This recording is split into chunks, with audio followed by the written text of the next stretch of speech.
2029 সালে পৃথিবীর সাথে সংঘর্ষ করবে না।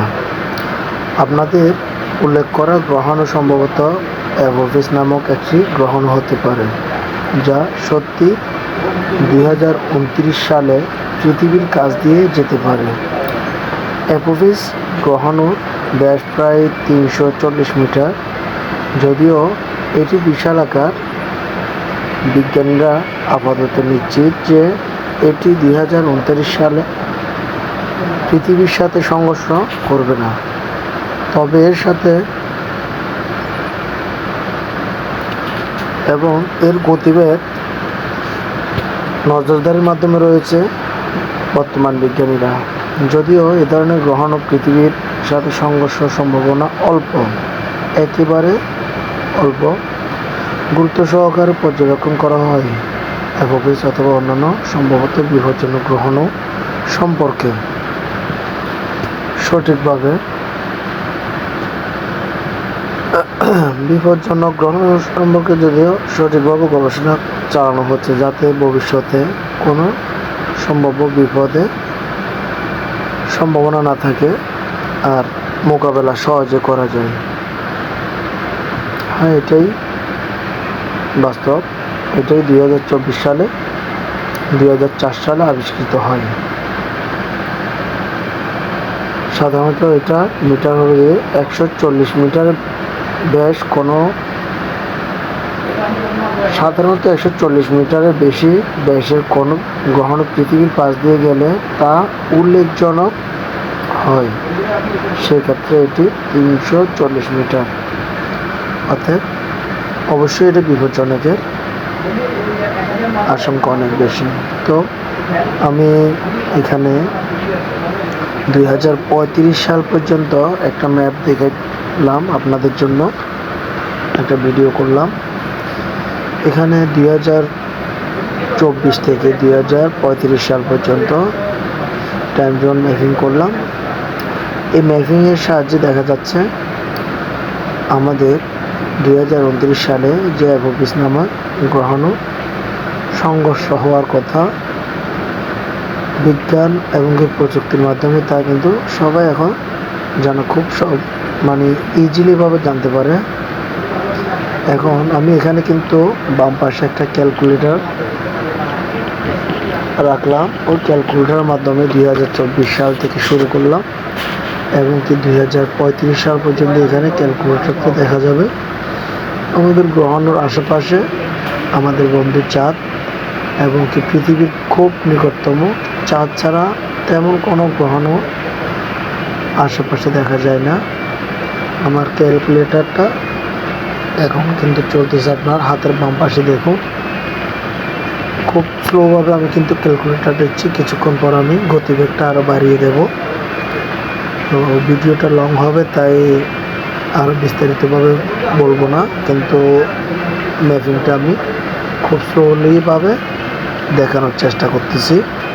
তো এটা দেখানোর বা ভিডিওটা তৈরি করার একটাই কারণ, আমার কিছু বন্ধু বিজ্ঞানের নতুন খোঁজ নিয়ে, টেকনোলজি নিয়ে একটা গ্রুপ, একটা কমেন্টসে আমি দেখলাম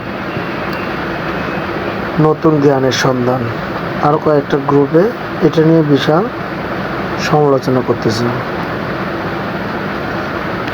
নতুন জ্ঞানের সন্ধান নিয়ে যে গ্রুপটা মন্তব্য করতেছে, তাদের নিয়ে আমি ভিডিওটা তৈরি করলাম। অতএব তারা আরও ভালোভাবে, গ্রুপটা আরও শক্তভাবে কাজ করুক, এটার জন্য আমি একটা প্রুফ নিয়ে একটা ভিডিও বানালাম। এটা কিন্তু একটা সঠিক ক্যালকুলেটর। এই ক্যালকুলেটরের মাধ্যমে আমাদের সোলার সিস্টেমটাকে সঠিকভাবে বোঝা যাবে এবং বোঝানোর জন্য আমরা এখানে বিভিন্ন কালারের রশ্মি দেখতেছি, লেজার লাইট সিস্টেম। এই লেজার লাইট সিস্টেমের মাধ্যমে আমাদের প্রতিটা গ্রহ, নক্ষত্র এবং প্রত্যেকটা পুঙ্খানুপুঙ্খভাবে দূরত্ব থেকে শুরু করে সব কিছু এখানে কিন্তু মেজারমেন্ট করা সম্ভব। আমি এখন 2034 থেকে 2035 সালে গিয়ে থামবো। এখনো পর্যন্ত আমাদের পৃথিবীর সাথে কোনো গ্রহাণু সংঘর্ষের সম্ভাবনা দেখা যায়নি। এটা হচ্ছে একটা টেকনোলজি। এই টেকনোলজির মাধ্যমে দেখা গেল যে আমাদের পৃথিবীটা এখনও সুরক্ষায় আছে, সেভ আছে। এখন আমি ব্যাগে যাব, আবার ব্যাগে যাওয়ার পরেও দেখা যাবে ঠিক আমি 11 ঘন্টা স্ল্যাশ সেকেন্ড দিয়ে আমি ব্যাগে যাচ্ছি। এখন তাতেও দেখা যাচ্ছে কোনো সংঘর্ষের সম্ভাবনা একেবারে নেই। ওই একটু গেছিলো, হতে পারে অনেকে খেয়াল করছেন 2034 সালে একটা গ্রহাণু কিন্তু তার পাশে দিয়ে ঘুরতেছে। আমি স্লো করে নেই, ভিডিওটা হতে পারে অনেক বড় হয়ে যাচ্ছে। এর জন্য একটা গ্রহাণু পৃথিবীর খুব কাছ দিয়ে গেছে, কিন্তু পৃথিবীর সাথে সংঘর্ষের কোনো সম্ভাবনা ছিল না। তাও 2034 সালে, 2029 সালে আশেপাশে কিন্তু পৃথিবীর আশেপাশে তেমন কোনো গ্রহাণু দেখা এখনো যাচ্ছে না। তো এটা নিয়ে আমরা কোনো বিভ্রান্ত বা আতঙ্কে থাকার কোনো কারণ নেই, বা এটা নিয়ে কোনো গুজব ছড়ানোর কোনো প্রয়োজন নেই মনে করতেছি আমি। কারণ কোরআনের সাহায্যে বিজ্ঞান এবং প্রযুক্তি এতটুকু এগিয়ে গেছে, এখন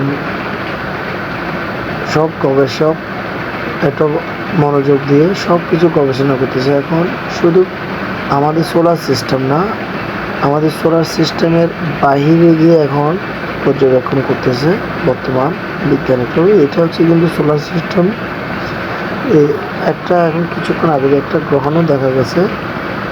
এটা কিন্তু 2028-এর পর বা 29-এর আগে এরকম হবে, কিন্তু পৃথিবীর অনেক দূরত্বে আছে। একটা আলোকিত একটা গ্রহাণু দেখবেন আপনারা কিছুক্ষণের মধ্যে। আমি এটা স্টপ করলাম, স্টপ করে দেখার চেষ্টা করলাম। একটা আলো পৃথিবীর পাশ দিয়ে গিয়েছে, এর জন্য আলোটা কি দেখলাম না, ওটা হচ্ছে একটা বড় গ্রহ। এটা যে পরিমাপের 340 মিটার বলছে, এতটুকু না, এটা অনেক একটা বড় গ্রহ। এটা ছাড়া আর কি আছে আশেপাশে আমরা দেখবো এখন। এটা ছাড়া পৃথিবীর চারপাশে একটা গ্রহ ঘুরতেছে, তা হচ্ছে কিন্তু আমাদের উপগ্রহ চাঁদ।